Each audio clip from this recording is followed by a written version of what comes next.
If you want to change the language of Blender's interface, go to Edit, then select Preferences. From here, go to the Interface subsection and come down to where it says Language. Where we see our current language, left click and this will open a menu.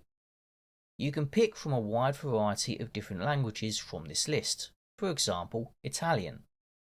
This will change much of the interface to the chosen language. Keep in mind though that for a lot of these languages, not every bit of text is going to change to match the language, as many of them are still being worked on by Blender. To go back, just locate your language from the list. It will be written in the main language of English as well as that language itself. So for me, I would locate English, UK or US, and it reverts it back to the original setting.